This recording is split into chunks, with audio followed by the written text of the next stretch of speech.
Well, there we go, John. We're here. Sorry, I get on here, StreamYard. It's been the holidays. They've moved everything around. It wasn't going on Twitter.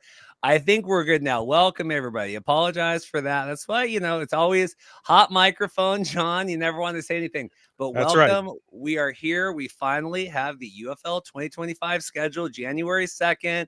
This was exciting. Had it, they teased it out. That was nice. I appreciate that because in the years past. Now, John, I did get up at 5 a.m. today, Pacific time, just in case, because we never know, right? And now, but hey, maybe the UFL is learning now. We have new media people in charge. Maybe they've decided 8 a.m. Eastern, a day after the holiday isn't the best time to do it. So here we go. It was like 11 Eastern or 11 a.m. Pacific today. Right. We got everything out. We'll go through all that today. Welcome, everyone. Please like and subscribe. Coming off our CFL coverage. This is the Markcast. John Lewis has his own YouTube channel, John Lewis Sports. A little bit more bite-sized things. So like subscribe to both. Join the channel, membership. I think we've even added some members, but getting ready for the UFL season here. We'll go week by week, everything through here, give you all the facts and figures, all that stuff.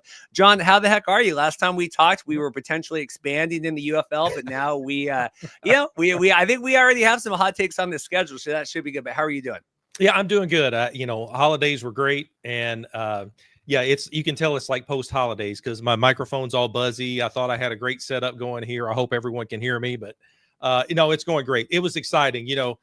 We kept hearing, we got all these releases that said the schedule is in the coming weeks away. Yeah, the coming weeks. Well, the coming weeks, I think from October to now, that's been a few weeks, but it is exciting to have this now. And I thought what a good time. I was really hoping it would happen New Year's Eve, kind of, since that's when I think the UFL, dropped all that news we already knew, but last year. But it's cool. I'm looking forward to talking about this schedule. There's some quirks in there that we can talk about, and some surprises, I thought. Yeah, so leave your gripes in here because this is, if you're new to the channel, we tend to get a little bit gripier on here. I already see Marcus is complaining about Mother's Day kickoff. We have a complaint about, the Battlehawks playing too early. So leave your gripes and comments in here. We'll get to all of that. Some interesting stuff with the press release. We'll get through all of that. And then, any questions, comments? I just saw Hakeem Butler is signing back. I just got tagged in that from MLF football on here. Can I share that? Am I able to share that instead?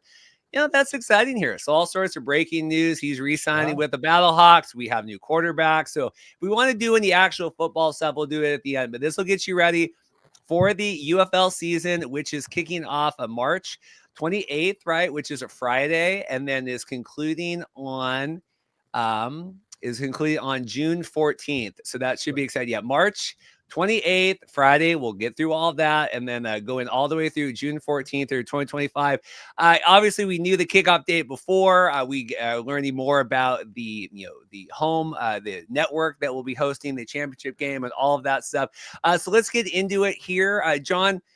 Earlier than last year, right? We got the UFL schedule. I think it was into February last year before we had all that. Do you feel good here? We've gotten through the holidays. I like them giving a couple day heads up to try to kind of do this as opposed to dropping a random press release. How do you feel just about the rollout of this? And then we'll get into the specifics. I would love to give the right person credit because I read something earlier and I stole the comment later. It's like, I love spring football because spring football has always, in UFL and all of them, says we're announcing that we're gonna have an announcement. But I do. They built something to this, and we can't complain because how many times have we said like they're not telling us anything or we don't know, but they really kind of teased this out. It didn't come to fruition like we thought it would. Mike Mitchell had said it was a fluid situation. It was kind of a fluid plan that they would do like one day and one the other. It didn't happen. But I thought this was fine. And I thought, 2 in the afternoon Eastern time, 11 Pacific, I thought it was fine. And I did there was some hype. And if you noticed on a lot of those social media posts, I thought it had some good reaction. It got some engagement. So yeah, it's pretty cool. Yeah, so let's get into it here. One thing to keep in mind, we already have a question here. Why wait so long to release the schedule? There's a lot of moving pieces here. We've already had questions about schedule availability for the different stadiums. I've seen comments about that. The Brahmas playing on the road for a while and the 6 games in St. Louis. So we'll get through all that stuff. But, sometimes their hands are tied here and we're kind of having to roll through. you kind of got to take the leftovers that you have, right? Audi Field has availability issues with soccer, and I know the Alamo Dome hosting at March Madness and all of that. So there's a lot of stuff to get into, but yeah, let's get you set up here. So this came out today. New comms people in place. Jeff Altstatter was with the UFL. He's now with the Arena Football One, right? I'm getting press releases from that. Yep. Him still in the space, but like I said, appreciate this press release coming out. I know Mike Mitchell had the scoop on this. Anthony Miller, they have their article up. I have it linked in the comments for the whole breakdown of that as well that Anthony and Mike did over at Sports Illustrated. Came out today, complete 2025. Oh, I was going to say what I like too is we got the broadcast partnerships. Yes. Sometimes like we've already knew the home and away and all that stuff, but I like knowing, okay, Fox or ESPN, all that, because I was kind of afraid that we would just get maybe the dates and times and not the network. So we have everything. This is your complete broadcast window on here. They're going to complete 40, all 43 games, ESPN, ESPN2, FS1, Fox, and ABC. They're kicking off March 28th, as we said, 8 p.m. on Fox. It's going to debut their Fox UFL Friday, a new night dedicated to UFL action. That is taking the place of college football and also SmackDown that's leaving Fox. So looking to kind of keep their ratings momentum that they've built. I'll be curious to see. And I've even seen questions like, are they all Friday games? No, but we'll get through all that. But, a Friday game each week. And, we have comments here from Russ Brandon. That's always excited to see. In addition to games, they'll be on ESPN Deportes. They'll be on, the Fox Sports app, and the ones on ABC and ESPN will be on ESPN Plus. During the opening weekend, Fox will present a matchup between the Brahmas and the Renegades at 4 p.m. So the whole weekend slate and all that. Here's some breakdowns, and then we'll go kind of week by week. I was kind of glancing through this earlier. 43 games being on there, 22 on ESPN. Fox will have 21. The UFL will feature 10 weeks for regular season, 10 live regular season matchups on Friday, 8 teams. There'll be 5 doubleheaders. We had mixed feelings about that last year. ABC, ESPN, and Fox will broadcast those. The top 2 conferences with the 2 best records, with the top 2, and then the record holders. There was confusion last year with the playoffs, and Anthony backed about all that stuff. 74% of all UFL games will air on either ABC or Fox. So not relegating a lot of those to FS1 and all of that. And then obviously you can get group tickets. We'll do all the week by week here, but just general thoughts on the facts and figures here, John. What do you make of all that? Well, what I really liked was you can see that right there on Fox, there's only one game on FS1. And I think it might be like a Sunday night. We'll look at it and see. I did like that. And there's only one game on ESPN too. So they're really hitting it hard on, the main outlets, ABC, Fox, and ESPN. I think that is a very, very good sign. And I love that they're making the Fox UFL Friday a thing. I think this can be a thing, and it can be kind of, we're all living in a niche, but I think this is pretty cool that on a Friday night, in the spring, that this really could be a thing, especially if Fox puts a lot of promotion behind it. Ethan, do you want to post that comment? You want to post that in your link in the comment? We can pull that up if I can get all of that. I think it's good to have, not have them on the FS1s, FS2s of the world. Remember back with the USFL being on the Peacock and all that.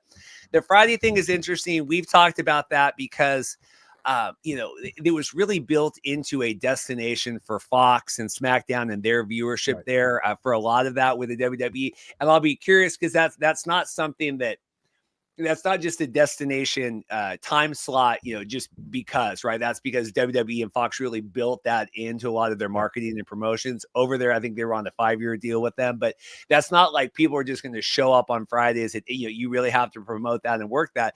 But if they're already trying to brand it as that, I think that could be really cool. And I do.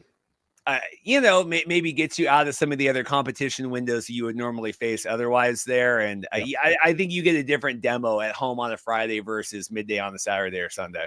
Yeah, that's a good point. I mean, your younger demo might not see a lot of those Friday games. Us old guys will probably we'll see all those Friday games. You're right. But I think it does it spreads the wealth a little bit. But you also look at Fox did, sink money into SmackDown on Friday nights. And I think the ratings were really good on there. I think they took the money and went somewhere else. But if they put the kind of promotion that they put for SmackDown into the UFL on a Friday night, I think it can be a thing. I would love, and obviously this is, you know, a pipe dream down the way, and Fox has so much invested in this anyway now to kind of keep this alive. But seeing what the WWE is doing with Netflix, I think is really cool. And seeing kind of the promotions they have and just the added reach of that, right? Just talking the worldwide audience of like, we're instantly available to over 260 million, I think is the Netflix subscriber count right now, right? 260, 280 million, whatever. Like, even just having the possibility of that and then promoting that on the front page when people sign up is pretty cool. That, you know, I was joking, we saw Fan Control Football kind of leverage that with Twitch years ago. Like, hey, we're going to put this on the front page. You know, so we can count our impressions more, but hey, maybe we're getting people on. I just think that would be cool. Obviously, Fox is locked into the linear programming right now, and that's where we're focused on. But I always thought the spring football on a streaming platform that really got behind it would be really cool. Yeah, and you know, the AAF tried that somewhat, but those deals were different. Those that was pretty much paid time, I think. You know, and you would try to find the Bleacher Report app, and in 2019, that wasn't really a thing that was easy to find, and it was certainly. I think I downloaded it somehow on my smart TV to watch some of those games, but you know, it's a different world now. Just 6 years later, so yeah, I think that's spring football can find an audience. I think. You get the casuals. We talk about that a lot on network, but you know, a lot of us hardcore fans, and I think there's more now than there might have ever been. We can find those streaming apps. I've watched a lot through streaming. I mean, I'm old. I watched a lot through streaming. I was able to find those pretty easily. One last thing on this, because these are all hypotheticals, just because Lightning says, you know, locking games into streaming is no good. The UFL. Mm-hmm. I agree, right? Obviously, we want to hit that wide. Just the idea in this is as someone that lives with the CFL right now in America with no real easy way to say, like, okay, some of the games are on the website and some of the games are on here and some of the games, just being able to tell, like, if you watch a WWE, you know, in 2025, like everything's on Netflix. If you're on Netflix, you get, I just think that has, obviously UFL has a long way to go to get to that brand recognition, but I just think that being able to simplify it that way is very helpful for that. So let's get into here the UFL schedule. I know the teams put out whatever. We'll just kind of go through the press release here. John said he saw some kind of weirdness. Opening game. So we already have comments about this, right? Week 1, St. Louis going into Houston. Again, a lot of the matchups are UFL decisions, right? The venues might not always be, but what do you think of opening with the Battlehawks at Roughnecks? I mean, if there was any way in the world to get Battlehawks, you know, Stallions in there or some sort of other sexier matchup, what do you make of that?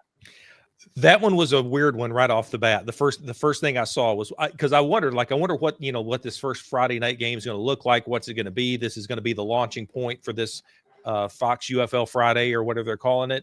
And it was St. Louis at Houston. Now, if it was the other way around, I would kind of get that because, you know, it would, I mean, can you imagine what kind of, if you could get in, you could put anything in St. Louis except 100%. The championship game that the Battlehawks aren't in, and they'll draw. And and what was surprising was I looked, was the dome taken? And I researched it this afternoon trying to find, why maybe they didn't play in St. Louis. I did not see anything scheduled for the dome. Now, people out there that in St. Louis and may know, I didn't see anything. I was just kind of perplexed on. I know the Roughnecks are pretty excited to be back, at TDECU Stadium, but I mean, the general audience on a Friday night, I don't know that they care that much. I just hope that the turnout is a lot better. I know, playing at Rice, Houston fans didn't like that very much. Yeah. But I mean, were they really packing TDECU? I don't know. I hope they do Friday night. Comment here. Not really weird since you have Max Duggan, former TCU quarterback, coming back to Texas against Houston. I can promise you that was not that's a wonderful happenstance. I will promise you that is not. They did not flex that into week 1 because of that. I think that's cool and that's a great storyline. Yeah. And the UFL needs more storylines like that, and not, oh my God, the league is going bankrupt or the league is going away. So I think that's awesome. That's a great pull there. But I guarantee they did not go, oh, we got to flex that in here now because of that. Right. I mean, how many people showed up in Birmingham, when AJ returned? I mean, it wasn't that many. I mean, they had a good crowd, but it was not. So I get it. You're right. I think that might be that's a good ad, and it might work. It might work out that way. I can tell you this: it would it's if they want to promote it, that's one way to promote it. I think that is a good idea. I just write Matt comments here.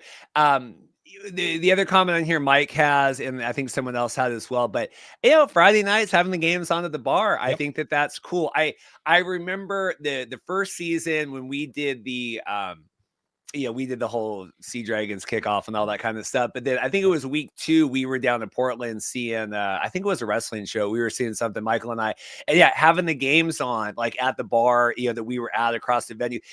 Oh, what is that? What's going on? Or, if we're watching and the waitress like, hey, oh, what is that? Like football? Like, oh yeah. So I like that being on more. And obviously a lot of these games on, that's on Fox. Fox has the kickoff. Are you surprised with anything of that? No, not really. I think it felt like Fox is kind of running this thing to me. That's the way I felt anyway. So that's not a surprise. But I like Mike's comment. That's one way to get the 30 and under crowd to watch the UFL on a Friday night. I never thought about that. I think that could get some interest of anybody who's sitting there. And you're right. They look up there, and any sports bar you would think it might turn on Fox and say, here's this game. So that's great. The only thing, my question is, and I maintain, we've talked about this before. I don't think, time slots matter far more. Time slots and dates matter far more than, the matchups, right? And I think this is cool to kind of go through this. And I'm just more curious to timing and networks and all of that stuff. I mean, this one, of course, because you're marketing to this the first game, but I don't like the casual audience isn't going to care. My question is, are the Roughnecks going to be any good to be in this game? Yeah. Like, would you want? And not that you can guarantee this far out, like a better or worse team, right? And we see the NFL try that all the time. But you're surprised, like the Roughnecks, have had issues through the rebrand and all that other stuff. They've had a lot of issues. You're right, Reed. That one was just surprising. It's like we don't know what St. Louis is going to be this year. You just mentioned, Hakeem Butler re-signing. That's huge. Quarterback situation is going to be interesting to watch. I think for us in this niche, it would be interesting if AJ was the Houston Roughnecks quarterback, but I just don't know how competitive this one would be. There were just a lot of question marks when I saw that this is going to be the Friday night. Hey, here we are. We're on Friday night, and it's St. Louis at Houston. That was just a little bit perplexing to me. Why? And we didn't get to see, the USFL conference versus the XFL conference champions play each other. I thought that might have been cool, that as maybe a promotional point for everyone else. But we'll see what it is. I just kind of scratched my head at this one. Yeah, and I mean it's technically USFL here, right? Conference with the Roughnecks, but we've gotten through all that stuff. Yeah, I agree. I think championship rematch, any of that other stuff. So we got here Brahmas, Renegades, back on Fox Saturday 4, 1:00 Eastern. That tends to do pretty well, right? That early afternoon, kind of the prime time, if you want to look at it that way. And then we go Sunday here, but Brahmas, Renegades, does that do anything for you? And back at Choctaw, Fox, and everything else? That's fine. The Brahmas, I just feel so bad for them. What is it, week 5? I think we'll look and see. I think that might be their first home game. That it could be a good matchup. We see what San Antonio is going to bring, and Luis Perez, is he going to be the starting quarterback? Those are some questions I think that that'll get answered, but to me, it's an interesting matchup. Could be an interesting matchup. For the 4:00 Fox audience, I will see. Yeah, Pat and a couple of people have said Perez announced he's returning. Is that, I don't know if that's a new thing today, or I asked for a link, but anyway, apparently Perez will be back playing with the Renegades. That's exciting. I will. When the Renegades on Instagram posted their schedule, they had Luis Perez. Okay. It was the picture. So that I assumed that was going to be the thing. Yeah. The other thing to point out, a lot of questions about the Brahmas playing on the road here. I believe it's the first 4 or 5 weeks. March Madness and everything they're dealing with. Not only are we now competing with March Madness in the ratings, but now we're competing with March Madness, in the physical locations of the building. I love the San Antonio market. I love the Alamo Dome, but I don't know. I don't know if it's. That's been tough and troublesome here to try to get that fan base going, and I don't think that this is going to help. Right. It's, how excited are they going to be after 5 or 6 weeks? Maybe they will. Maybe the anticipation is building up. There's going to be a lot to do in San Antonio, but that's just really tough for them. And to not even get a full allotment of home games that everyone else is getting. That's rough.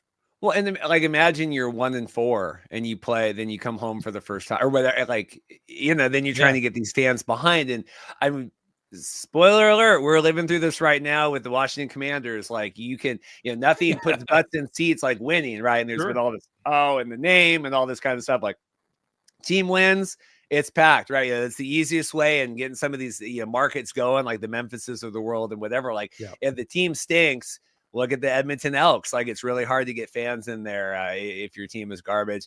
Speaking of Memphis hosting Sunday, hosting there.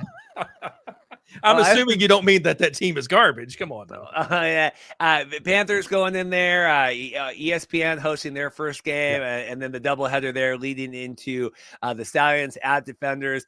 I think that should be a really cool week one. You kind of end the week on that. Stallions going in. We'll see Zach Potterwright moving on to Sacramento State, doing scouting for them. I saw, so he blocked me on Twitter. So I don't think I've ever interacted with the gentleman in my life. But cheers on that. But that's a cool doubleheader, ESPN Sunday, week one. And like I said, a big primetime matchup there Sunday night.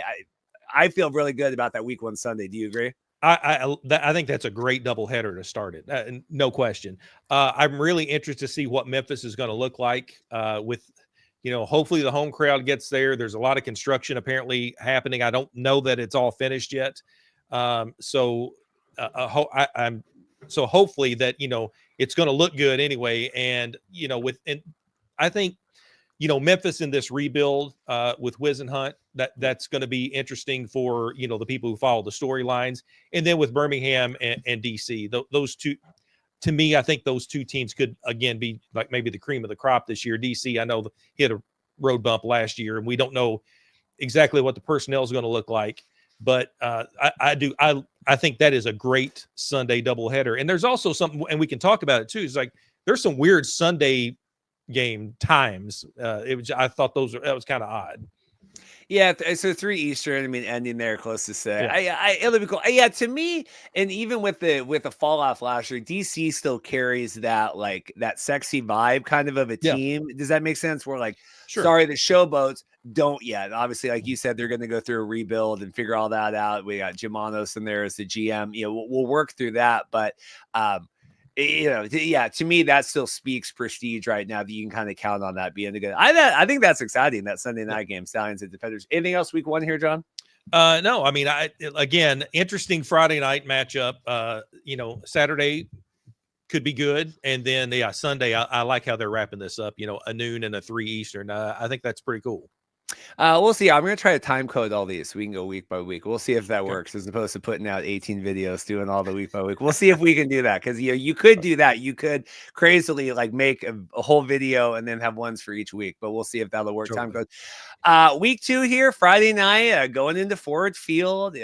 Back there. I think wasn't there some debate were they still going to be back? I mean, we've resolved this all, but I think that was one of the offseason storylines going with that. I'm trying to remember this fog dream that is the holiday weeks here right now, and kind of everything blowing together.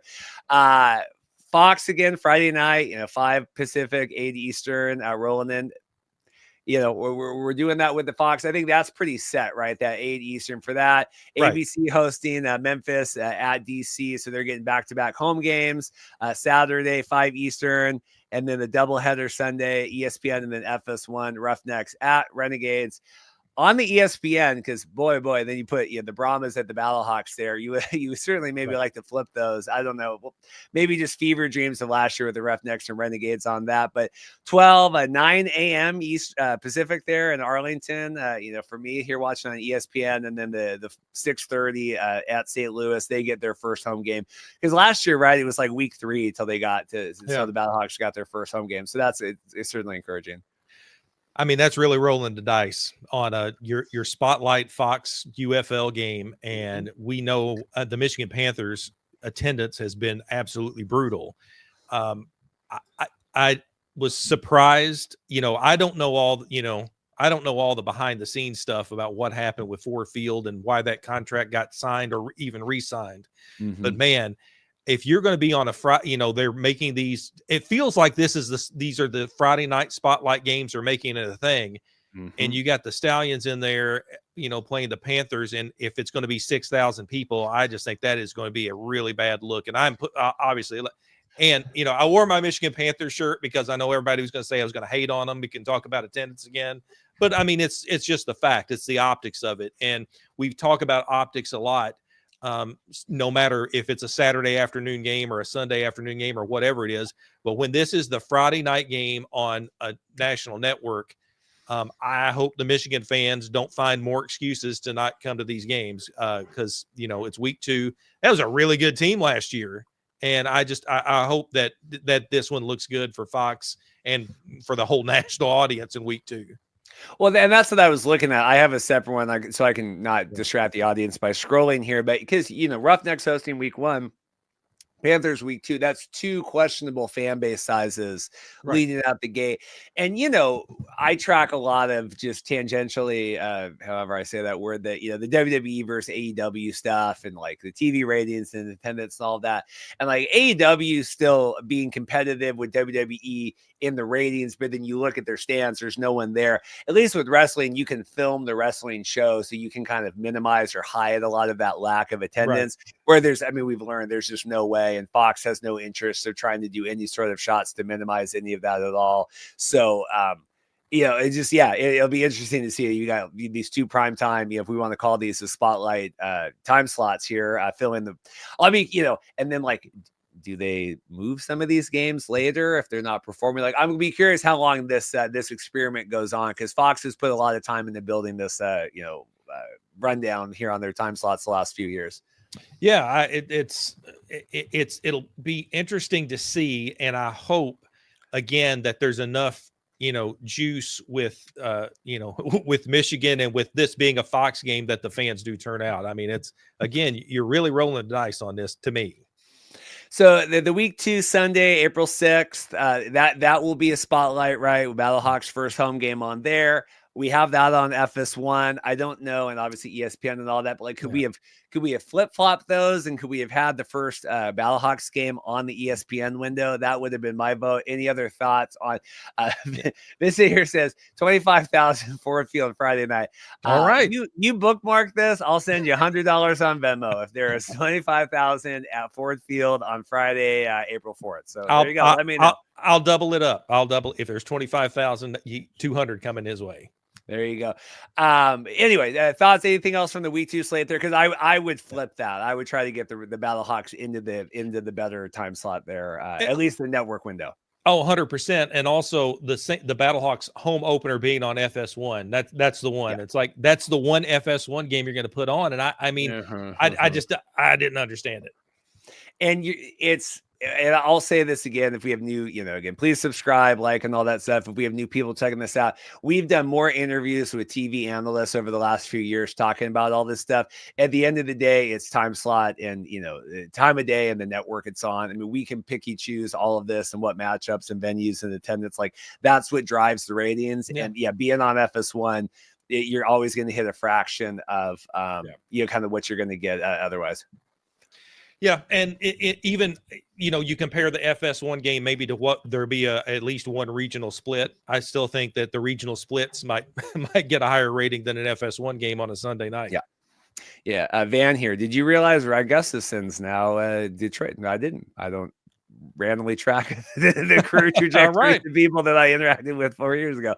Anything else week to here? Should be, but you know, I pick and choosy things on here, but I don't know. I'll get behind this Friday thing if they can get it going. I like having the consistency of that you know, like, okay, this is what we're doing every Friday. I think that is incredibly important. I like the Monday experiments we tried before. I like all that, but it needs to be consistent. No one's going to go out of their way to find a random Thursday or Monday game. I mean, obviously, even with like Amazon and everything with the NFL. It's to try to get people to convert over to that, let alone, UFL and Fox. Agreed. I like it's Friday at 8 every week. And we'll see, like we've already got, these weird Sunday games, 5 o'clock, 6:30 the next week. It's just, it to me is weird, but I'm with you on that. I'm kind of all in on this Friday night football.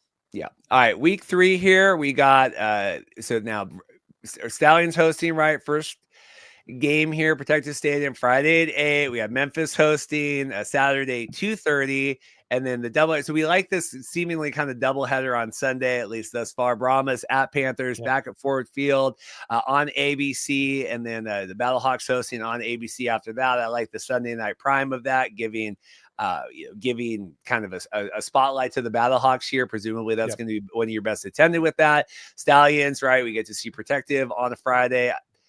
We hear a lot of that kind of stuff in attendance. We've gone through all of that, but you like to think they kind of show up there on a Friday. I think that's kind of a cool college atmosphere, feel there.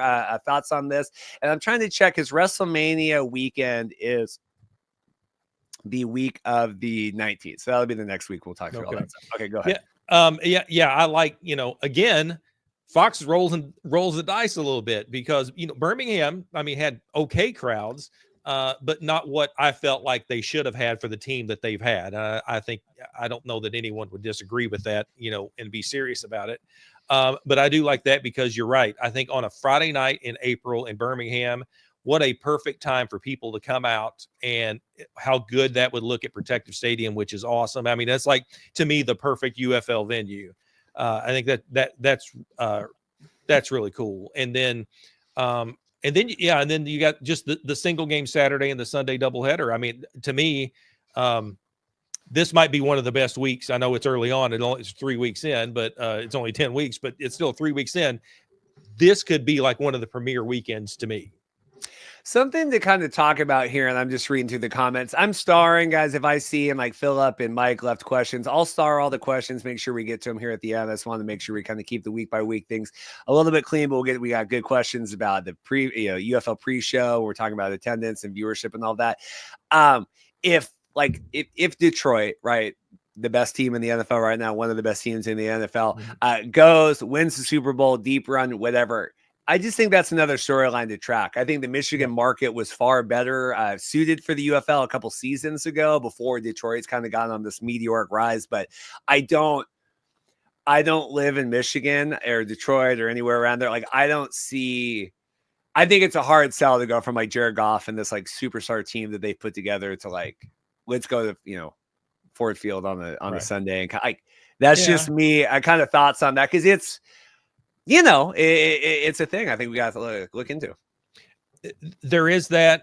And maybe there's a contingent of fans who said, well, we can't get Lions tickets, but we'd love to go to Ford Field. So this is probably a little better opportunity or a better chance for us. Trying to take a positive out of that. That would, to me could be something, but you're right. And when you're seeing your team play at such a high level, your NFL team, are you going to buy in to your UFL team? I'd love to see it, but the numbers didn't really bear out in the last couple of years.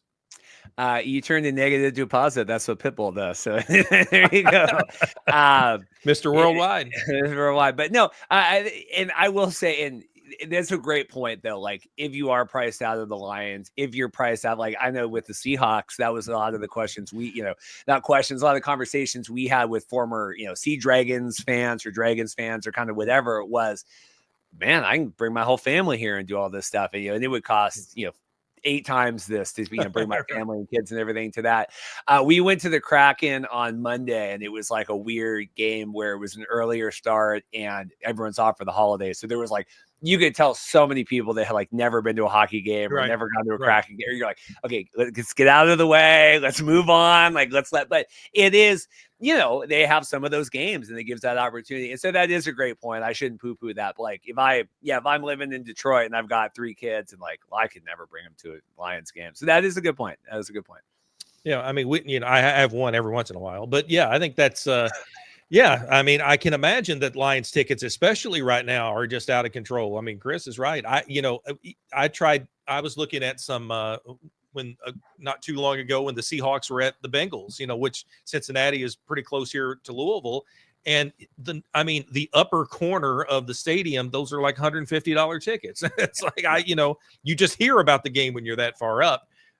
But that's been to me, the great thing about UFL tickets, even though there's been a bit of a price hike, is you get a lot for your money as far as when you pay a little extra. I mean, the couple times that I've been to St. Louis, my wife and I, we get like tickets and you're on the few rows up from the 20. It's a good price point for what you get. And if you're lucky, you even get like a Marquette King halftime show or post game. You even get free concerts with that. You've seen it. Now this is interesting, and we'll move on from week 3 after this. But and Mike brings up, this is a good point. What if Lions fans know Jake Bates and say, "Hey, it came from the UFL. Let's go check it out." It's a great point.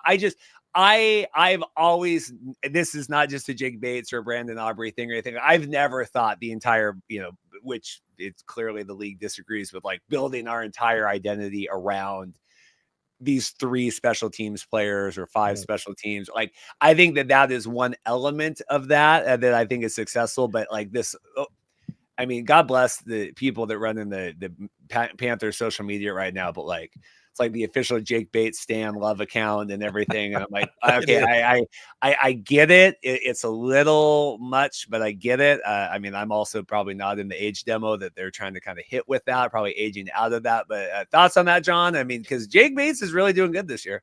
Oh, there's no question. And I think that Mike might be onto something too, that a lot of people who are paying attention to, who might be like really hardcore NFL fans, are starting to see that there are some UFL players who might not be the Jake Bates and getting that kind of notoriety, but there are guys who are in the league right now who came from the UFL. Now they might be linemen that are, that aren't as popular, but if you're a football fan, you know who they are.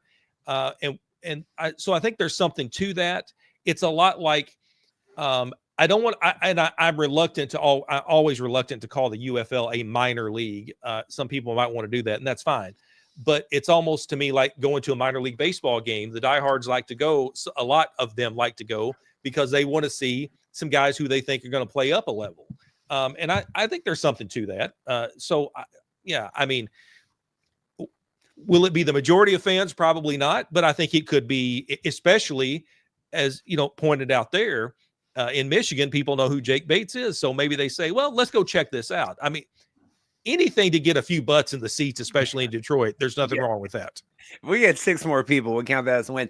No, it is. But I will say, though, and we'll move on after this because now we're just rambling. But like having kind of this, the football world's kind of cross-sectioning now, obviously is really cool for fans like us, right? Of all these leagues and the spring leagues and CFL and Europe and ELF and Arena. But like, it was so cool. We were over at my brother-in-law's it was either Thanksgiving or his kid's birthday. We have them kind of a week apart, and we were watching the game. And I go, "Hey, that kickoff, like, I know the guy that invented that." And he's like, "Really?" I go, "Oh yeah." Like, I throw Sam a text where he's like, "Wow, like, that's real cool." So I just thought that was just kind of cool to be like, "Hey, this thing everyone's been talking about." Anything else with that? Anything else with week 3? No, I like it. I think this could be one of the best of the season. I agree. Abdul also says, season tickets have doubled in like the last 2 years for the Lions. So that's success, right? You do all that. All right, week 4 here. So the Friday night again, Panther. We love the Panthers, right? But like, because probably Ford Field's probably empty on a lot of, in theory, trying to get these stadium avails. We like these early Saturday games at Choctaw. I've noticed that on ABC. That's kind of similar to the kickoffs we had before. In previous years, Stallions at Roughnecks here on Fox Saturday night, and then the San Antonio standalone game Sunday at Ford Field on Fox. One other thing to keep in mind is, this is WrestleMania weekend, so that'll be going through Friday, Saturday. So, this could be a rough weekend viewership wise for that, because they'll have the Friday night SmackDown opposite that, and then WrestleMania now goes Saturday and Sunday, so it'll be all the way through and then through Monday. But could be interesting that way, because I think there's a very similar cross section, even though the Vince and all that isn't still involved. I think the demo you're trying to get. Any thoughts on week 4 here, John? This is not my favorite. I don't like that noon start and then the other one's at 7 o'clock. I just don't think you're going to get a lot of people who are, other than us, freaks and people who are diseased that are going to probably watch every game, that are going to watch both of these games on a Saturday, especially in April. That's when, the weather starts to get a little nicer in a lot of the areas. So I'm not crazy about that one. And again, good for the Michigan Panthers. Number one, that's like 3 straight home games that they get. So there, again, no excuse for the Panthers fans not to show up. But, God bless Fox for rolling the dice here on another one and hoping that that it's a good turnout on their, what I feel like is their spotlight game.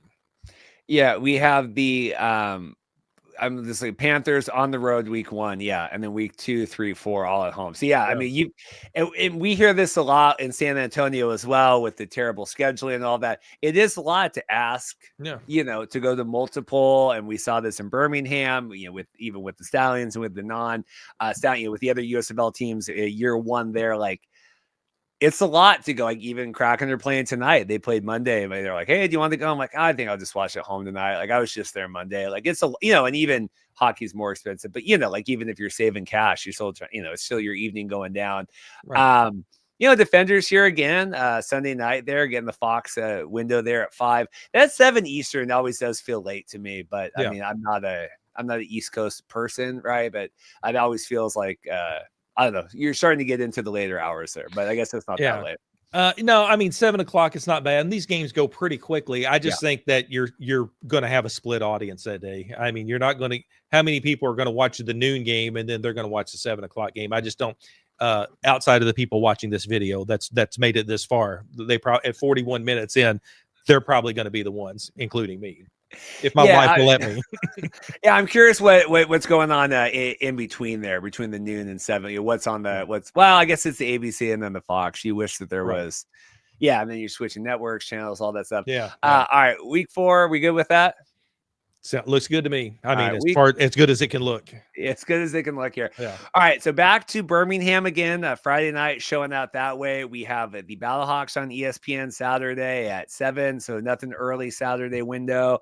Sunday noon and then 3, so you kind of get a little doubleheader that way on ESPN. I like that. Like when you can get these nuggets kind of going, it's great. It's just could we get that every Sunday? And I understand at this point. Not possible, but I think that would be cool because you just roll one to the other. Alamo Dome, right? So that's the first Brahmas home game. It's week 5, so they're finally at home, and hopefully they're not in a 0-4 a hole at that point. Right. No, I this one I love the time of all these on week 5. You've got your 8 o'clock game. It's at Birmingham, so hopefully people show out again. And then you've got that. I like it. The 7 p.m. game at St. Louis. So if you only had one game on that Saturday, St. Louis is pretty good for a primetime Saturday game. And then the noon and the 3. To me, I mean, if I had my druthers, this would be the schedule. This would be like every week if you could do it. Now I know it's again we've talked about it. It's hard to do that when you're talking venues and you're talking slots for networks and everything. But I love how this is laid out, and I think these could all be really good games. Assuming that that you're right. San Antonio might just be worn out there. Playing away from the fan base. And I guess I'll have to look at the end kind of the math because the St. Louis is getting that other. So did that happen already? Right? Where is the other St. Louis at?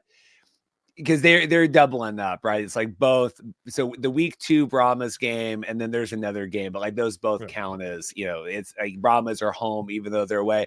Mike here has a great comment.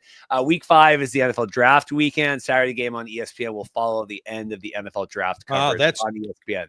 Good call on that. It's the Battlehawks, so there you go. Well, I mean, how great wouldn't that be nice? I mean, wouldn't that be what a great lead in? You got people sticking around, and then you see like, oh, what is this? If they don't know, I'm glad he pointed that out because I think that's what a great Saturday that could be. So that makes sense why that's the one game and it's at 7 o'clock that night. Yes, and so you're gonna have a red hot Michigan Panthers. He just like is surging. They're surging. Detroit, fandom is just at a frenzy where they have the Lions are doing well, and maybe the Tigers have started out really hot the first like week and a half of the MLB season. And you're gonna have the red hot Michigan Panthers coming in and playing the Battle Hawks. But that is cool. I like that. So thank you. And if anyone else has anything like that, because I just don't have time to like do the deep dive. But that's great. I think that's awesome. The Saturday there, 7:00. And again, we're getting off of these are all ESPN and Fox, ABC, like we pointed out before, kind of, few FS1, whatever, but really kind of this is the leverage that they got from doing this merger was we can, proposition kind of the best time slots we have on our various networks to get this going. Anything else out of this one?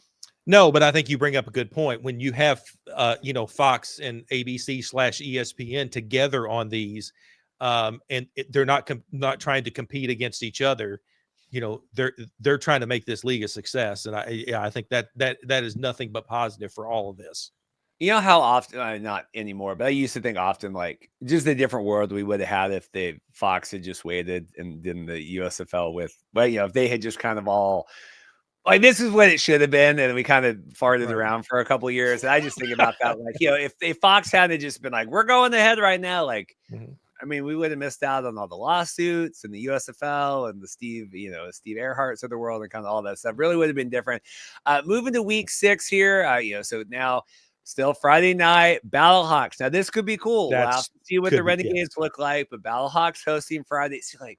I know it's the availability, but if you could do anything to get some of these hot, because, even wrestling does like that, the cold open, right? Or I think they do I don't know the industry term where they show the crowd like the last commercial break right before, like if you go to wrestling, right? They're like, hey, we're going to be live here in 30 seconds. And everyone cheers. And then they start, and then they start the show. And like, if you're watching whatever it's on before, it's so cool. Cause you're like, God, I gotta be a part of this. Right. Cause look at this hot crowd and what's coming up next.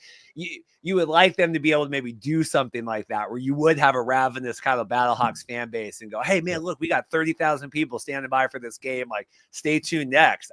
I think that's hot. I would like that. And I wish that you could get some more of those on there. Roughnecks hosting a Saturday at noon, and then the doubleheader at noon and 4 on ESPN2. We have the Panthers on that early Sunday. That will not be good, ratings wise. That will hurt that. Yeah. And then the Stallions on Fox Sunday, May 4th. I like it. You're right about that. If the Renegades are good and if the King of Spring, Luis Perez, is playing at his level, St. Louis is hopefully, good at that time. And the good thing is, remember that's 7:00 Central Time on a Friday night. So, and we all know call is indeed the law. So that could be like, that's the kind of spotlight game that I think we're looking for, from Fox. Yet the DC Defenders and Michigan Panthers on ESPN2, there will only be rumors of that game because no one's probably going to watch that outside of the people watching here. And then, the Roughnecks, a Saturday noon game, in May there. I hope that is one of those where if the Roughnecks fans are serious about wanting to come back, to TDECU Stadium, that would be one of the games that they really show out for. And then, Brahmas and Stallions at 4:00 at Protective Stadium. Hopefully those are, they're both performing at the level that we think they'll perform at. So, I mean, this could be a really good week. Well, you're probably going to get, and we need to get Brett or someone to give us kind of the weather forecast of temperature index for all of these, the Birmingham games. Because we started to get to the year now where it's like, guys, it's a little hot here. It's a little hot, but that's a night game. I mean, 4:00 isn't necessarily a night game, but I mean, that's the latest game in that. But you start looking at that, like, do we have noon kickoffs in Birmingham or whatever? You start getting some of these markets now where you can't be, they're the 8:00 on Friday the week before. I'm just trying to kind of scroll back through here. So anyway, you got to keep the Birmingham fans cool. I don't want the weather to be kind of beholden to that. I can tell you that first year of the USFL where they, when everything was in Birmingham, I went down there for a Saturday and Sunday, and it was, I want to say like late May or June. And I can tell you that my sunburn, I'm almost over the sunburn that from 3+ years ago, because there was no rain, it was sunny, and it was about 1,000% humidity. So people still showed up for the Birmingham game. I will say that. I was one of about 50 for the rest of the game. It's hard. Like when we go to a lot of Mariner games, and I very much like pick my tickets on where like where the sun is going to be or where the shade's going to be. Like, because I do. I'm like, if it's a Sunday day game, okay, we got to sit on this side of the field and we went to the Coliseum for the last Mariners game there. And we did the night game, and then we're like, all right, we got to sit like right behind, not right behind home plate, but we're going to sit right there for the last game. Oh, I'm like, this is the worst thing in the world. Like this isn't even like, you're just dripping. Like, this isn't even enjoyable. Like, I'm just sitting in a bottle of funk here. But I think that's interesting. Ron here, Mark Cass and Bleacher Brothers got a beer snake draft to fulfill. When do we do it? I don't know what that is. Let me know. I'll do a beer draft. And then we had a question. Oh, this is when Chris is finally saying, we're selling out Ford Field here. This will be selling it out. Yeah, the Red Hot Panthers hosting. No one will be watching the game because they will all be in attendance. That's why the ratings will be so low. It's going to be on ESPN, and all the Panthers fans who exist will be at Ford Field. Yeah, Ron's asking me to get beers now. This might be an off-air conversation, Ron. We can kind of go through all that. Chris saying I got 2 free beer snake tickets for you to give away. Oh, we got can't do ticket giveaways anymore. Chris can facilitate that. I'm not even allowed in the beer snake section, so I don't even know if I can give tickets away to the beer snake section. I can't even attend the beer snake section. But anyway, Chris has got, we'll start pumping up. Remember, like and subscribe. We get to 4,000. Dustin with Royal Retros is going to do a couple free jerseys, custom jerseys, wherever you want. Like, I have a Sea Dragons one, or I know it was a Dragons like away one from 2020. He'll do all sorts of cool stuff. He's got all the USFL and CFL and all of that. So make sure, get us up to 4,000 subscribers, like and subscribe, so we can kind of get that going. Royal Retros does some awesome stuff. I mean, it is incredible. I mean, and it's not just like, it's 2020 XFL, which they did just put a bunch of new stuff on there. But I mean, it goes back. They literally have teams that had never existed, and they have jerseys and mini helmets for them. So it's pretty cool. The side note, I popped on this, John. This is a real thing, but I got a Zach Ertz Commanders practice jersey, right? Coming from I think it was from last year, because it's before I think they kind of rebranded the stuff, right? Maybe I'm confused in the NHL. Anyway, it's a Zach Ertz practice one.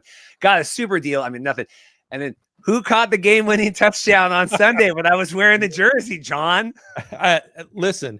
You broke a lot of hearts with that win, by the way. Oh, yeah, you knocking the Seahawks. You knocked the Seahawks out of you. You killed Atlanta's chances there. I mean, it was, that was tough. But good, you know what? Good for you guys. You need to not watch that and wear it every Sunday. There you go. I got it hanging right here. Anyway, week 6. Anything else with this, Stallions? We've talked through all that. All right, week 7. Here we go. We get the Alamo Dome hosting the Friday night one. Could be interesting here. The DC Defenders going in. Renegades, they love this mid-afternoon in Choctaw. Like, they love nothing more than noon, 1. Like, nothing is going on at Choctaw. Now you need to start talking to the Rangers people about cross promoting that. Like, hey, come see the noon Arlington or the 1 o'clock Arlington Renegades game, and then go across the street. We're going to be playing baseball at 5 or whatever. Like, to me, that's a no brainer. And I don't understand why there's not more synergy there. Stallions hosting. Now this is when we get in tricky.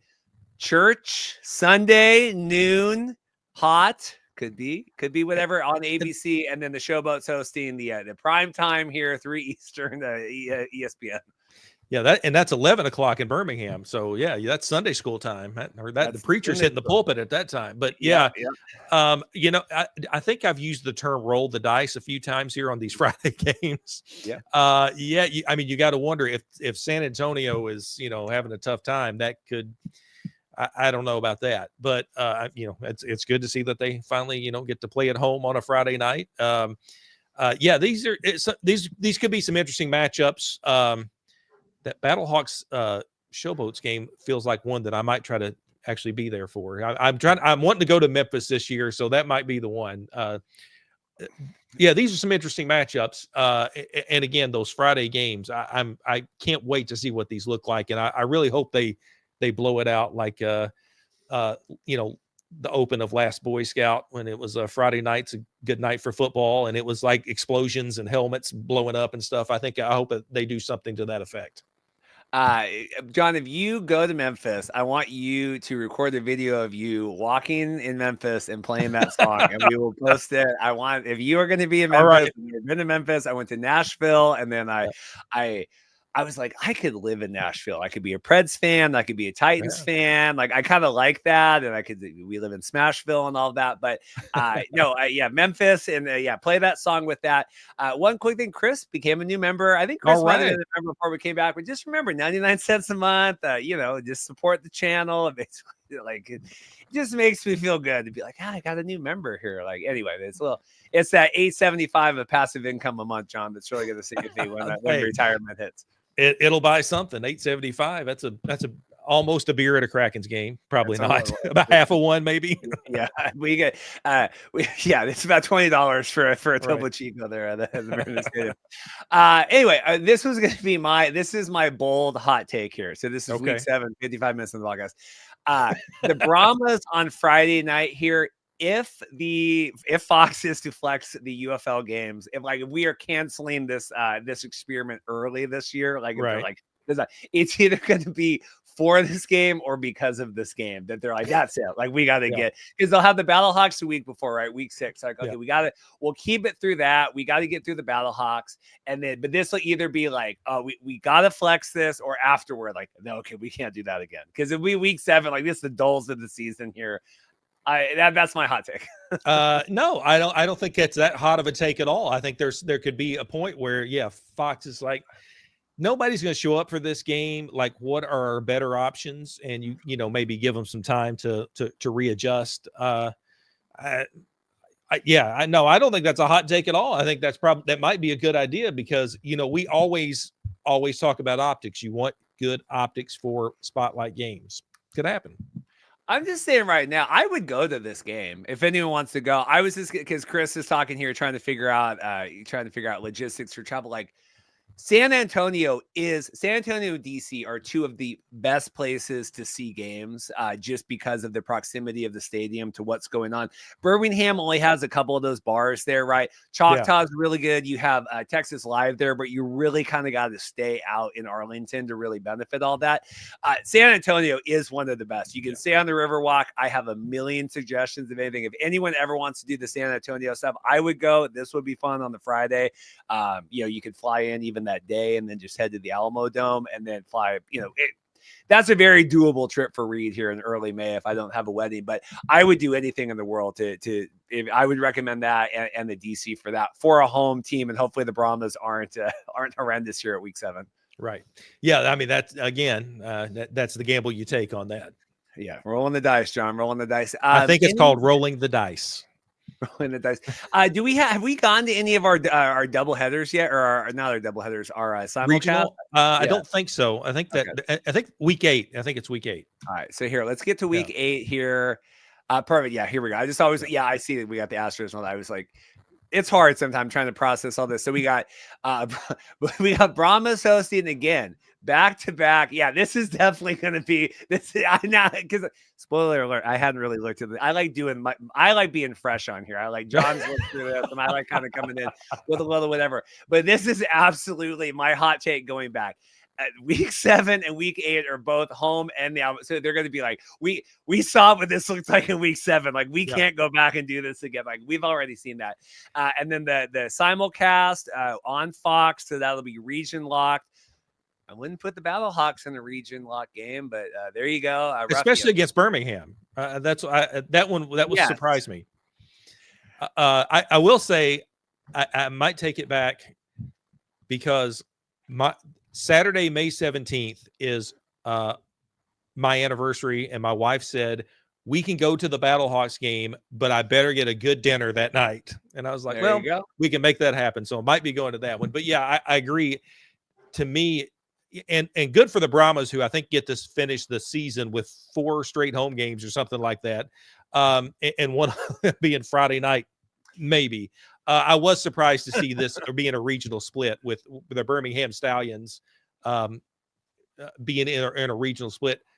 with St. Louis. I didn't, and then you've got Panthers and Roughnecks. With that's fine. But to me, that should have been like maybe the Sunday noon game would have been St. Louis, or the Friday night game that week. Sorry, my camera's all out of control. I keep talking with my hands, and it thinks that I want to like have it track me. See, now it's like, look at that. I got to turn that off. Let me get back over here, and then I'll reset it. DC again with another Sunday night game. I mean, this is a lot. This is the thing. Sundays, well, it's not Sunday night, but noon. But like the Sundays at Audi. But I like that, and obviously that's probably working through their soccer schedule and all of that. However all that goes. But Max has a funny comment here. We'll get to, but Sundays at Audi is awesome. Like, I just think that is having done the 2020 kickoff. We did the Sea Dragons playoff game there against the Defenders. Like, it's just a really cool atmosphere for that. So I'm a big fan. Max says Fox likes their regional split, so they don't have to give away as many spots. So you see, like, you're protecting to go because, and I will say, and I said, but this is honestly a good point. I got to turn off this tracking. There we go. Maybe that won't follow me now. When they brag about how many games are on Fox, 4 of the games really are 2. So it does. That's true. The numbers where they go, we have whatever it was I read in the facts and figures. Like, we have 18 games on Fox. Like, well, it's really 16 games, and they're counting 2 as that you would normally get. But I don't know. I don't love the simulcast thing. I get why they do it because of Max pointing that. What do you make of that? Yeah, Max is afraid there's going to be too many PSAs in these because they can't sell the spots. I don't. They're doing it one week, and I'm sure there's probably a reason for that. I don't know what it is, but the Birmingham Stallions and St. Louis Battlehawks being one of the regional games, I didn't get that one. Yeah, I didn't like that. It was funny. We were talking, Chris is talking about The Rock in the comments. Like, there was an article, Rock came out with something like for New Year's where it's, you don't have to do anything. You get to do it. So like go into, approach the new year. Like, do you think he has to talk about the UFL? Or do you think he gets to talk about the UFL at this point? Like, what do you think The Rock's welfare check is season 3 here of the XFL and his involvement? I don't know. He Red One. He's got that going on. It was good. Hey, if anyone hasn't seen Red One, have a couple beers. Have a J, whatever. It's totally fine. I watched that, and I watched that Carry On movie with Jason Bateman. Watched that one the other night. Yeah, that was fun. They're like, these movies are getting such great reviews. I'm like, it's just a knockoff Die Hard. It's just interesting to see Jason Bateman as like a bad guy. That's really that was the hook on that movie. There's no question. Yeah. Aaron Edgerton or whatever has no charisma. I never understand. He's in these movies that I don't understand. He was good in Rocket Man, but yeah. That was him. Yeah, he was. He used up all his acting in that, and then he said, "He was in his out." I don't have any acting now. Anyway, Norman's checking in here. Norman, so excited. I haven't seen Norman comment. Like and subscribe. Become a member. 99 cents a month. Yeah, like and subscribe. Get us up to 4,000 subscribers. He's hoping for an Ohio team in the expansion. Let's talk expansion. Let's go. Anyway, so anything else with this week 8? We've talked the region lock and all that stuff. No, okay. I think it looks good to me. Well, week 9. Oh my gosh. So we're back. The Brahmas are hosting again on Friday. Oh my gosh. I knew they had those home games, but I didn't realize they were Friday. No, I didn't realize. So yeah, this is gonna kill the. Thank God Jay. Well, I wish Jay was still with the Brahmas social media, but this would kill. The Brahmas might single-handedly kill the Friday Night on Fox experiment here. With it, I cannot believe it. I'm like, again, this is why I like going through this real time because otherwise I would have been yelling about that at the beginning. Well, I looked and I had like, one of my notes was like, the Brahmas kind of, got hosed this year, but at least they finished like with 4 straight home games, but I didn't realize also I'm just seeing that these are Friday night games.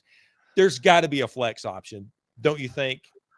I don't know if you can because so you already have that issue with the NFL, right? Where you can swap within day, right? Or you can't, or it's got to be so far in advance because people are buying tickets. I mean, it is true. Number one, obviously the players have to be safe in the amount of time between games. But if I'm a fan and I'm flying into San Antonio or not, in the NFL, if I'm flying to Detroit to go watch the game and then you flex it to Monday Night Football or you flex it to, you're like, well, now I'm pissed because I paid. So I don't know what that. And then with the team logistics with travel, I mean, it's just you got all these dual planes, and you got AJ McCarron yelling that he's got to the plane. I'm like, got to ride with a I got it. They're on the same plane. I'm like, what is going on with this? But yeah, that is brutal with it. I don't know what they do. That would be a question. I would put a poll out after this. Like, do they flex the Brahmas out of? Is there any way we can flex? That's insane to me. You put this schedule together. Like, wait a second though. This says at the Dome at America Center. Oh, so this is the reverse one. This is the reverse. Okay, so this is okay. So maybe that. So yeah, because I just saw. I saw versus San Antonio, but then I just saw this. It said don't. So maybe they don't finish with 4 straight home games. So yeah. So this is a home game in. Thank God, John Ferretti. No one in the comments has corrected me at all with any of this. Like, this is the home game in St. Louis. Why? I mean, why? Like, this is a Houston Roughnecks, Houston Gamblers kind of thing. Like, well, but you got it. So obviously the Alamo Dome was busy, so they had to do it this way. And you can't have the Brahmas not play the same number of home games. I mean, I get it, but like, it's still not a home game. Like, are the San Antonio fans going to fly in there? But I do. Okay, so again. Okay. This could be a good Friday night spotlight game because it is going to be at the Dome on a Friday night, 7 p.m. Central. Well lubricated fans if the Battlehawks are still going strong. That's another question that we've never seen what the fan base is going to be like if the Battlehawks were mediocre or bad, because they've always been, in contention. They've been good. They've been fun to watch. I'm not wishing that on anybody because when the Battlehawks to me are kind of like the New York Yankees to Major League Baseball. Yeah. When they're good, the league is good and everyone benefits from it. So, but yeah, this is good. This is at St. Louis on that Friday night. Yeah. No, as the Battlehawks go, so does the UFL. Correct. Yes, and I'm so glad we pointed this out because I was about to have a conniption with that. But it is. But it is an interesting point because you talk about, the fervent fan base there and the work that they've done, and they've always been like good to great, right? They've always been on the upper echelon. Yeah. It still kills me. And we talked with Dave Naylor about it, who's a big CFL reporter for people if you don't follow. And we're doing our Grey Cup show, and he is just adamant that the CFL could put a team in St. Louis and they would just adopt them like they have the Battlehawks. I'm like, they've been working to build St. Louis since 2018 now. Like through Vince, all like it to me, that is a hearty laugh that you think that you could just like supplant another team in there and have them support that. But maybe I'm wrong, but I think that St. Louis is very happy and when they're healthy. So we'll see what they look like here hosting the Brahmas again. Yeah, I don't know about a CFL team trying to. And now if the Battlehawks move to LA in the middle of the night, which that really can't happen, I would think, with the UFL. They wouldn't relocate. They wouldn't do that to St. Louis. I mean, maybe, but no, I can't see that. This is an interesting week though, with the Brahmas home game in St. Louis, and then what could be a good one, that Saturday with the Panthers and Stallions if they're both playing up to par. Yeah, so that's on ABC. A couple of ABC doubleheader there. The noon 3, the Memphis noon game, and then DC. DC like is always that Sunday team. It seems like that they have a lot of their week 8 Sunday. I mean, now I go back through their week 6 Sunday. I mean, they're. And that affects things too when you're traveling up. They're week 5 Sunday. I mean, DC is a Sunday favorite team there, and that is odd because obviously that's not dependent on Audi at that point. But with the Roughnecks there, I'll just be curious because, like you said, there was so much with Rice Stadium and everything, and the Roughnecks, and we don't want to support this and the name brand like year 2 now. But if the team's still garbage, like I don't know. Yeah, Chris says they only played Sunday last year, so obviously that part of that is the Audi Field thing. Right, that makes sense. Yeah. Anyway, I don't know what the Roughnecks are going to be this year, so it's hard for me to kind of prognosticate what those games are going to look like. But they need to get some fan base up in there because people hollered for them to get back to the other stadium. Yeah, they've got to be a better team. I was surprised they didn't make some wholesale changes in Houston this year. Reed, I remember you and I talking before the season on here, before last season. We're like, which coaches are going to stay and which ones are going to go? And Houston to me was a no-brainer. So, but I mean. I hope it works out, and I hope that they are improved because that really makes me think that that they feel like they have something there that they can build on. Although I don't know that a lot of us could see it from last year. Yeah, and you always wonder with that. I'm just showing a couple comments, like just there might just not be better options for a lot of these teams. And we talked on the expansion episode about, okay, now they're wanting cities to like court the UFL for, okay, well, please come here and we want all that. Like, I think if you could be anywhere than Houston, you'd be there already. Or if you could be anywhere from some of these, you'd be there already. Right. So to me, I don't know. Like, it's like dating someone and you're like, well, like, this is the best I got. Like, I don't know if I'm going to be able to do any better here. Like, I don't know. Like, but I think some of these, and we've talked, and Greg Parks and I at length with UFL board and everything else about, like, you would never put any of these teams in these markets. Like, if you went back and rebuilt this map from the beginning, but obviously this is where we're at now. Yeah, no, I think that's a good point. If you started from zero again, is this what it would look like? I don't think it would. No, I hope not. I hope not. Week 10 here, rounding it out. See, now Chris is already saying DC, Friday night, that's going to be popping here. Battlehawks going in. If those teams are really in contention, that could be really atmosphere of the season. It seems you're waiting until week 10 for that. And then Panthers hosting again Saturday, then the doubleheader Sunday, noon 3. So there's only the one simulcast game. So that's good. Fox on Friday, ESPN Saturday, and then the ABC Fox split on Sunday. Yeah, this is I think Friday is obviously kind of the spot that's going to be the one. As you said, if they're both in contention and what we think they might be this year, I mean, and that could be with something on the line. So that could be an interesting game. And the rest, you got to think, like, will Memphis be playing for, will there be something there for them to play for? And then they're playing the Birmingham Stallions. Same Renegades and Brahmas, who knows? There are a lot of question marks here. So you wonder how, in this week 10, what's going to be on the line. And to me, just, try to prognosticate here in January on what's going to happen May 30th. It feels like that Battlehawks defenders, very well could be like something on the line. So you mean because we need to have our poop bowl this year? So what is the poop bowl game of where they play for the what is it? Where they play for the number one pick or whatever. Oh yeah. I don't know if it's in week 10 unless the Renegades are just, I know they struggled last year, but the Brahmas were good. But we don't know what, we don't know what they're going to look like this year. Hopefully I wouldn't think it would be the Roughnecks and Panthers because of what we saw last year out of the Panthers. That's a good question. What maybe that's going to happen in week 9.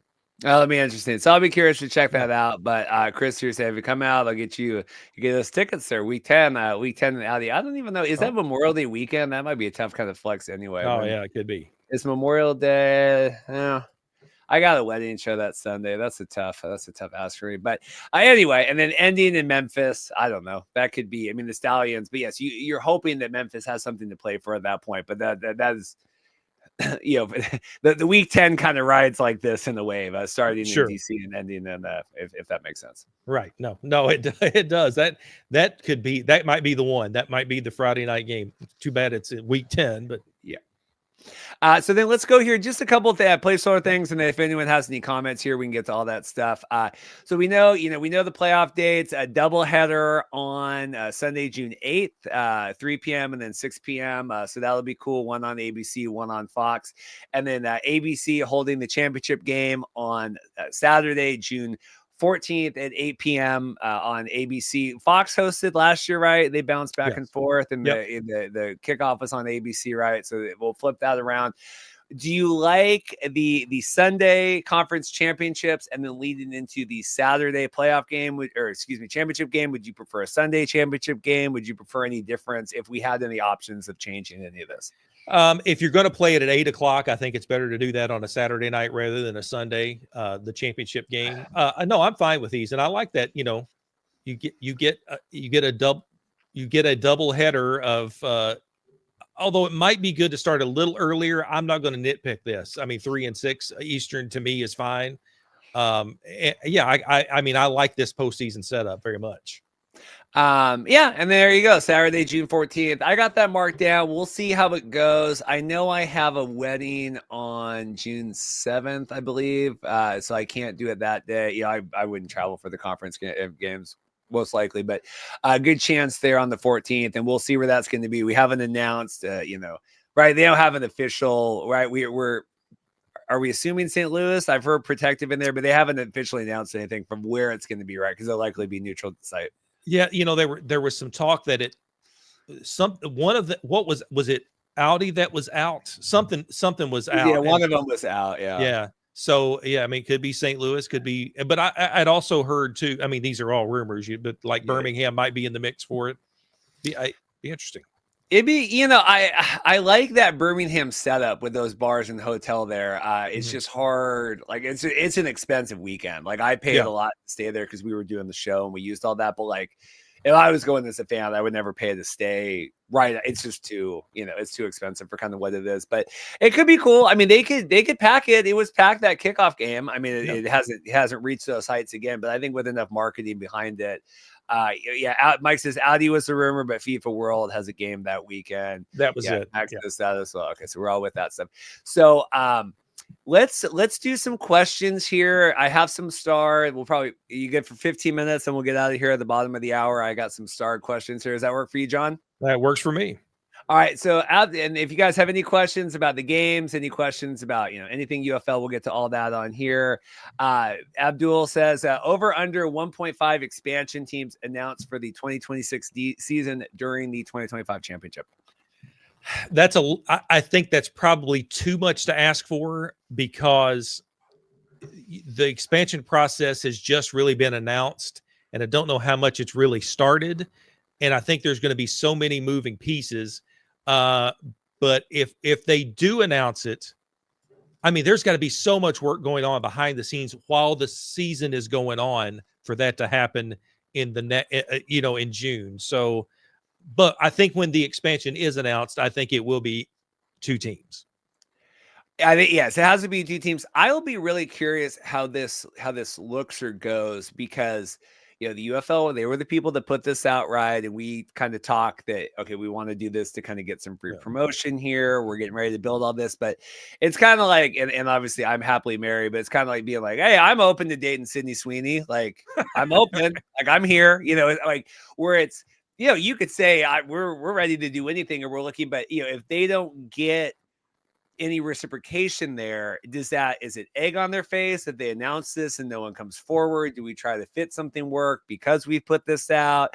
Do we just kind of ignore it if we don't get enough? Like, I'm just curious how this goes because now you've actually put this out in the ether. It's something that, people can like Google and the UFL expansion. Hey, they have this. Like it puts it in the ether more than just us talking about it for, forever online.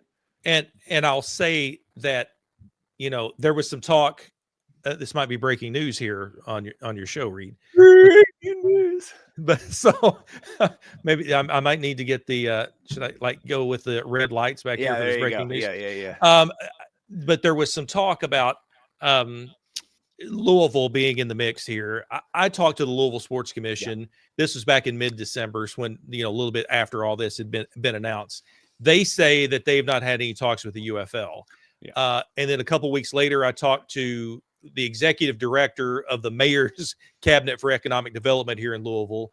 He says they've not been contacted by the UFL for a possible expansion team, but they're going to continue to work with Louisville Sports Commission. So, and I'd asked the Louisville Sports Commission, did you guys give an RFP to maybe try to get this team?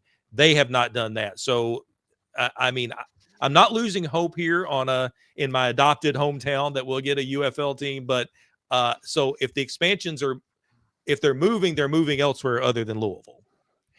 We talked about this before. I think it's a hard sell. I think it's hard to get the cities involved and okay, what is the cost benefit? And, like if you're looking in San Antonio now and you're like, okay, we're doing, and God bless all these people. And, we got the Horns Forward podcast, like all these, like San Antonio has a good, like hardcore fan base, right? That shows up online and God bless that. But, you got 4 home games. They don't come till halfway through the season. One of your home games is not even in San Antonio. So, like, if like if I'm a San Antonio Sicko like rep, how do you even sell that? Like, here, get involved in the 4 games, and then we can give you an option if you want to go to St. Louis. Like, to me, it's just it's really hard to sell any of these teams as 5 standalone home games anyway that you want these people to get invested at. And like, oh yeah, then they'll be back, 10 months from now. Like, you can, come back and see them again later. Like, no off-season push, really hard to track anything in the out. Like, it's really hard. I don't envy the people, and I see them post all the time, these people trying to sell tickets. I don't envy that at all, because I just think any of it to get people in, to get the cities involved, I think it's really hard. It's easy to throw out at any of these random cities, but to actually get them involved, I think it's pretty hard.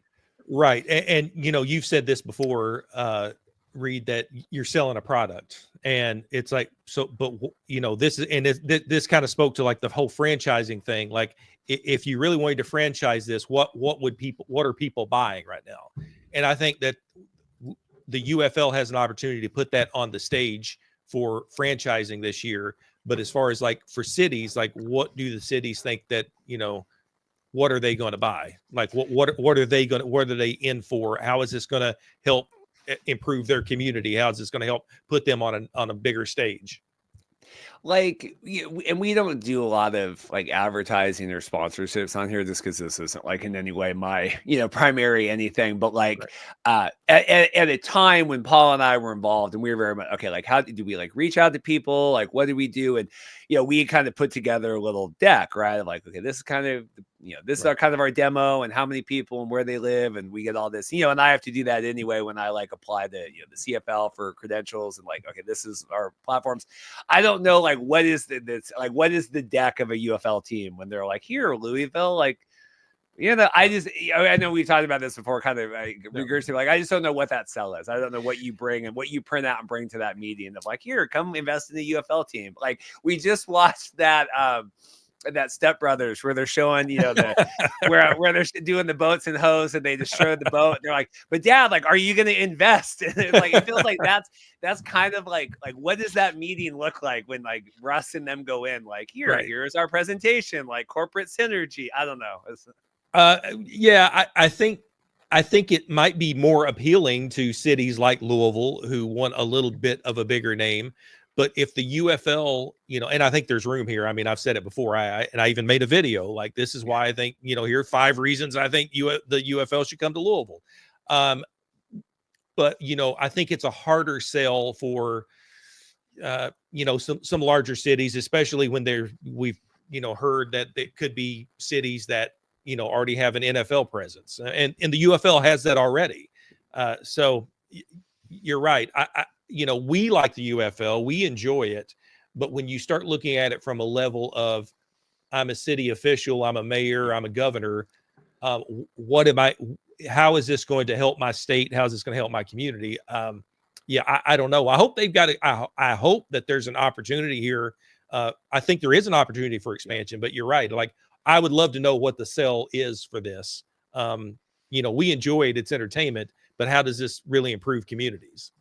Yeah, it's when they originally announced the USFL like hub and all of that. And I think it was Roy S. Johnson with the AL.com, but like really detailed like kind of the year-long process of getting that. And it was right with Eric Shanks. And I think they were in a truck for a different, doing some other sports thing. And then they're like, well, what about like, we put them all, and what about Birmingham? And like, they kind of, and they were working with the BJCC, like their convention, whatever their complex there in the committee, like, but it was like months. And then like, okay, we got to sell them on this, or we're going to have all the teams. Like, to me, it's almost easier to sell that of, hey, we're going to have 8 teams play 40 games here. Like to me, the USFL year 1 was an easier sell than like, well, here now you're going to do all the same work for us to be in your city, and it's 5 home games or 4, and like now we got to do all this stuff with the stadiums. Like, we have a question here about just marketing before we get out, but I just think it's an even a harder sell now of like, well, now it's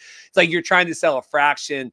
The CFL gets this a lot, where all the games used to be on ESPN, and now they have half the games locked up with CBS Sports Network. So then they just stream the rest of them for free, because there's no market for that other half of the games. Like CBS Sports pays for what they want, and then all the other ones are like, we don't care, like just stream them.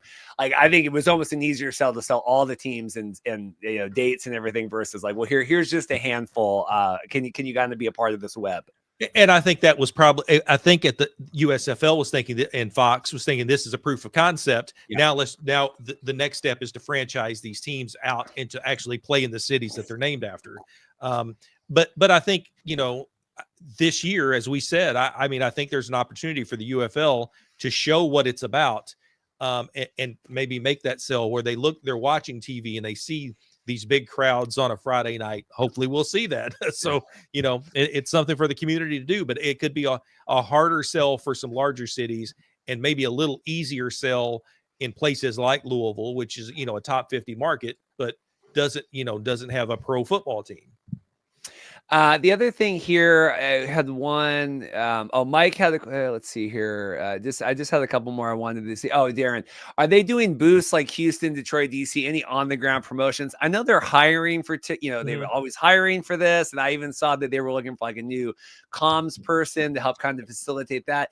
It's a hard sell for any of this. Like, it's okay, I'm going to be a seasonal employee. Like, I'm going to come work. Yeah, you need to have 2-3 people on full staff and all these, we were talking Ryan Gustafson earlier. Seattle was a great example of that, and really being and doing community events and giveaways and being prevalent. Like, yep. I haven't seen a lot of that. I know they're trying to hire that, and it's when you lay off everyone, you got to hire. It's hard to get people to come back on. Do you have any thoughts on that? Yeah, I mean, as you said, how many people want to be seasonal employees? If you're looking for a full-time job, or you have or you're going to be a seasonal employee for, you're going to have to obviously be in the Arlington area. I just think that the talent pool for what they're looking for, or what they're maybe hoping for, that job talent pool might not be what it won't be available or at the scale that it should be, to me, if that makes sense. I just think you're right. You need people year round who are out in the community, who are like Darren's saying here, do booths, be a public presence, get your name out. We were seeing that wasn't even happening in Birmingham, and Birmingham is the heart of spring football. So you need that year round and to be a brand. Anything else here? I know I have one more thing. Mike was talking. He had this question about them doing the pregame shows, doing that, trying to roll in on Fridays. I assume that's going to be more of an internet thing, right? The UFL, or can you? I don't think Fox has the programming space to give it away ahead of that, but I do know that Mike had some talks about that. I think it was online stuff. If they are, they did show on the schedule. I'll say this: like the Friday night games on Fox are at 8:00, but I do wonder. Usually, 7:30 Eastern time is going to be, that's going to be local time. That's going to be your local programming stuff. That's your, Family Feuds and Judge Judy's and things like that, where the local stations make the money. So if they do have a pregame show, I can't imagine, if it's a Fox pregame show, I can't imagine it would be more than maybe 15 minutes, and the kickoff would actually be 8:15, which, we see this a lot. If anytime you notice a time, like for instance, it's going to be Friday at 8:00. Well, the kickoff might actually be later than that, or 8:10. Yeah, you could do that. And sometimes even later with like college football, and something, it kicks off is at 8. Well, we've got a 27-minute pregame show. So maybe there's something like that. I would like to see, rather than just go cold into the game, let's, have a little bit of a pregame. Yeah, it's like when we go to the Kraken, if it's a local game, they usually puck drop. Yeah, if it's at 7, they might puck drop at 7:05. But if it's on the TNT or ESPN broadcast, it's always like 7:25, and then we never know. And then I'm not looking at what channel the game's on, right. Or the game I'm going to. Right? You're like, oh shoot, this game is the whatever. Yeah. Well, there we go. I think we did good. We'll come back in. I know Zach was asking more regular programming. I mean, it's the holidays. There's not a lot to talk about. Obviously, we touched on the Zach news here, leaving the Stallions and the Hakeem Butler and all that. But like, I think we do our best right now. I think we pop on when it is. And, we've been waiting for this. We have all the broadcast windows. Like I said, I really thought we were going to get just the schedule. So this is kind of the full drop of this now through. And they're kind of hope that this, I guess, carries some interest going in here. But they got a lot of work between now and March 28th to kind of get this interest peaked. And let's think about it. It's not that far away. I mean, it's really not. And yeah, let's go XFL project. You're right.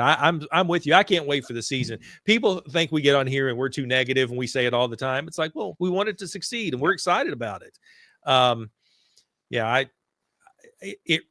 That's a good point. There's a lot of promotion opportunity out there, and it's but here's the thing: you have to have people on the ground right there to do all the things in these markets to say, oh yeah, by the way, we're starting up here. And the good thing is the Super Bowl is on Fox, so I think that there's a really good opportunity for a lot of promotion right there.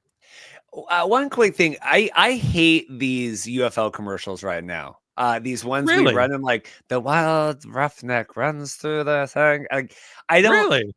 I don't like it. I thought the ones they did last year, and I would have preferred. I preferred the Hollywood football or whatever that they called, real football. Like I preferred that over this because to me, it's like it almost takes too long to figure out what's going on, and then it's like spring football returns, like tiny little UFL logo. You like these? Am I in the minority? Does everyone else like these? It's okay to be wrong, Reed. There's nothing wrong with that. No, I really I thought they were creative, and they're eye-catching. I mean, it's not, it's not fireworks and, car explosions or anything, but I thought they were creative, and it got my attention. I mean, I was, a lot of times you're watching a game and, as soon as the commercial comes on, there's about 3 or 4 other things you're going to do during that commercial. And it's like, but then I see it, like the first time I saw one, I'm like, what is this? Like, oh, it's a spring football commercial. Well, they had, this one, So Mike and Abdullah both said the Jake Bates one was fine. Yes, where that is good. That I'm talking the wild stallion runs through. It sounds like David Attenborough. and like one of them is a turnover, and then the other like I don't like that. I don't like seeing the turnover because like he knocks it out of fumble or something. I don't. I'm the same thing when I'm watching football. I'm on my phone. I'm on a million different things, but I don't. I just think they're really weird. Reed, noted UFL hater. Got it. Well, Philip's asking me how he can join. Guys, click join, right? Isn't that what it says there, John? Click join to subscribe to the channel. Don't subscribe, click join the channel. Join the channel, do all that. You're right. And then the last thing here, Chris said, couldn't get through one episode with having a complaint. So there you go. I had to complain about that, whatever. So anything else? I think we're good. John. I'm sorry, Reed. Yeah, I think it's exciting. As someone said, happy schedule release day. I mean, it got here. I think the UFL did it right. They built a little anticipation, and then they released the schedule. I think the destroying appearance might have gotten canceled today because all the Sugar Bowl stuff that was going on. But but I do like that. I like where it's going. I'm optimistic even more this year than I was this time last year because we didn't know what was going to happen. We've got a second season of the UFL. We've got a 4th or 5th straight season now of spring football. I mean, these are good times right now. Yeah. And like I said, we'll do our best. This is kind of the investment that I'm into this. Like I'll pop in, we'll do, I appreciate, but like, I think we're doing good. I appreciate, like I said, subscribe, fill up, click join. It's 99 cents a month. You wouldn't even think of it coming out. And thanks everyone for dealing with that weird, start where it didn't trigger on Twitter. And so I'm like, I don't think I'm live. I'm like, oh, I am live. I saw the stream live up. I'm like, wait a second. Yeah. So here, Philip's really working through that. Well, I was gonna screen share Philip, but I'll hit you up in the DMs. We'll see everyone next time. Thanks everyone, and we'll check you out.